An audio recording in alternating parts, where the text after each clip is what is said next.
Allison here, and we are going to talk about part 3 of using your border corner feature. And I finished that last row, and so it still says finished up here. And I'm going to hit that finished button. It's going to show me that, and I am going to work on the sides now. So I took the quilt off completely off the frame and put it back on, loaded it the other direction. So this was top, okay? I turned it, okay? So now that I've turned it, when you have quilted your quilt, and try to catch my train, where to go, and done some quilting in here, you want to be sure whenever you turn your quilt to use your side clamps, just to make sure that the tension on your back is the same as when you quilted it the first time through, because now we're coming back through again, and since we've stitched some parts are shrunk in and some parts aren't. So in order that you don't get any folds in your back, you want to make sure that you've got, have your side clamps on and put in a little tension to help that be nice and flat under there, okay? So we've got that set, the quilt's ready. I'm going to go in here, and it's still showing it as the bottom border. So I'm going to go back to number 1, which is border style and placement. I'm going to turn it around. Now it's going back the right direction. But the one thing I need to check is, okay, when I turned my quilt, which way is that design actually running? Did I turn it around? Okay, so the feathers are going this way, which is the correct way for this. Otherwise, I would need to go down to flip patterns and flip that over in case I didn't actually turn the quilt manually the way the computer thinks I'm turning it, okay? So it says you need to replace the border corner points. Don't assume that they're properly placed. That's very true. So we're gonna say okay. And we're gonna go ahead and reset our points. So I'm gonna go back over here and reset.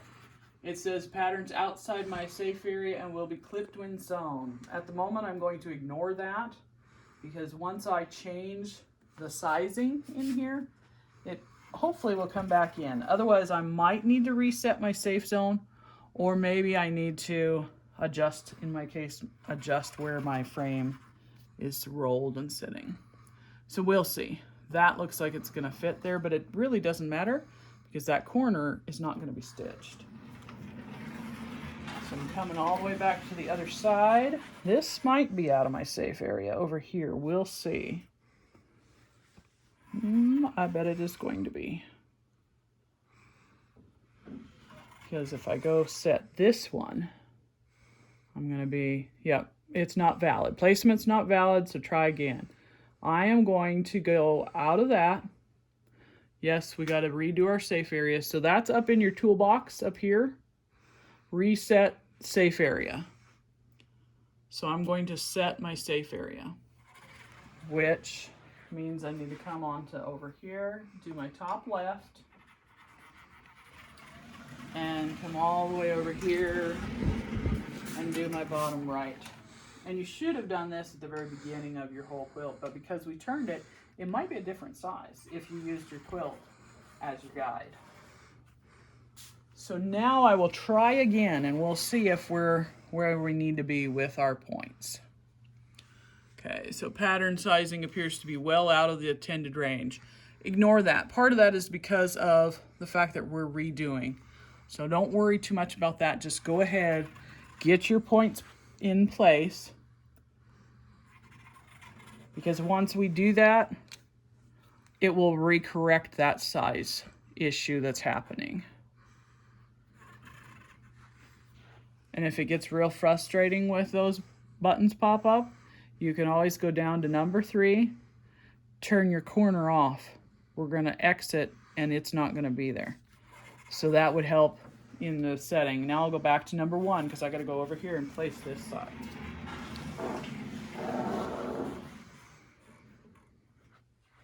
So I'm placing those corners. If you have, I could actually turn my laser on. If you didn't know this little tip, you can put your laser right here on this bar, hook it in, plug it in up here, point it right there where your needle goes, and you can use your laser as your pointer. Go up and set my point. Set the side. Okay, now here's my deal. We've already taken off, we went to 3 and we took off that border by hitting the X, okay? I'm gonna go back up to 2 and I'm gonna set where my left edge and my right edge is. That means where the stitching stopped from doing that corner. And it's very hard. We picked a sample where you guys can't see it because my thread matches my fabric, so it might be real hard. It's right there where that laser is. So I'm gonna say left edge. It moved it. If you notice on the screen, it moved it and it's actually past where their little line is for the corner. So it's right there. Now we'll go do the right edge. We're gonna come all the way over here. We're gonna find where the very end of my design is.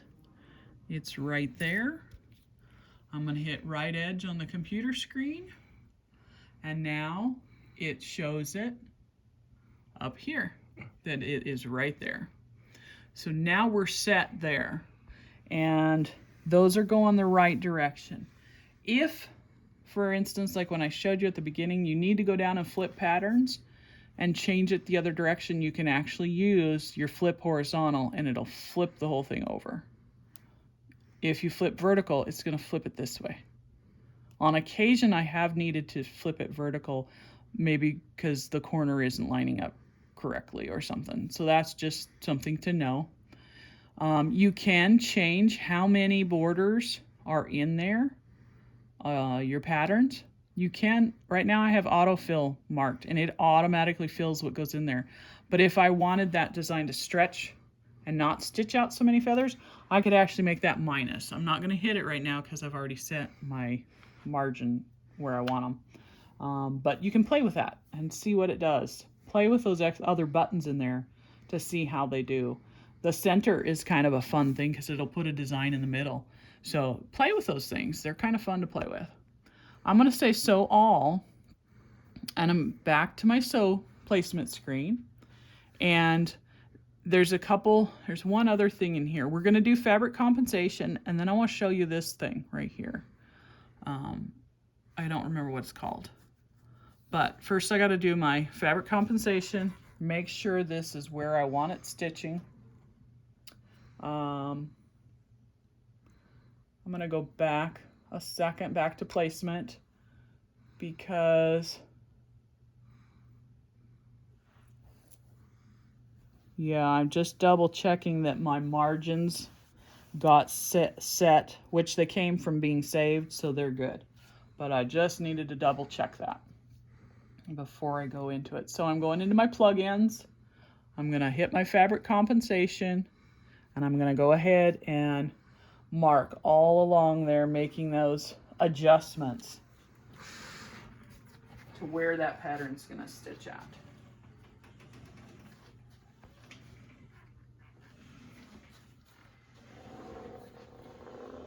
All right, and I only need to go as far as where the design is. So I'm gonna hit the next one. I do not need to do these because the corners, we're not stitching anything in the corners. So you can just skip and bypass those. But be sure and do all along for your edge here. So you want your edge to be where it is in the fabric, not what the computer thinks it should be. Because our piecing is not always perfectly straight. But that's the beauty of the computer. It morphs and moves and adjusts it to where we need it to be. Okay, so now I want to show you that other this blue line thing. Okay, I'm going to click that. This allows me to make sure that my start point and my end point are where they're supposed to be. So I'm going to do the first one. We're going to go all the way where it should be. just because that's faster to move your machine over here, I'm going to hit first on the computer screen. So I'm hitting first. It is going to move to where it believes that my start point is. Now, I have to make sure that it really is, and that thread's hard to tell. Okay. It looks to me like it needs to come down just a hair. So these are your nudge buttons. I'm going to nudge it down a little bit. That's too far. I think that's right where it should be. I'm going to say okay, and it should lock that in, and that'll be where it stops. So I'm going to hit it again, and I might be doing it wrong. Maybe I can do the first and last at the same time. I don't know.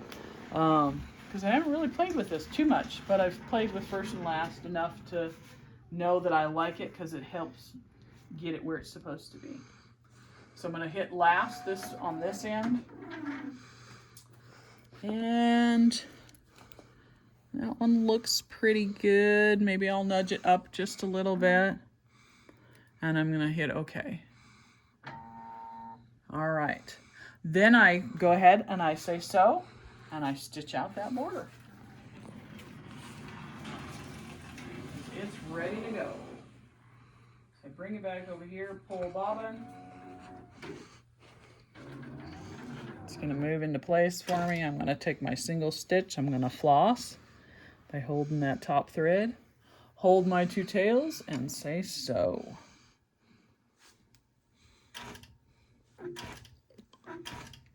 And it's going to stitch and do the border. And that should be good to get you guys stitching out your custom borders with your Quiltmagine.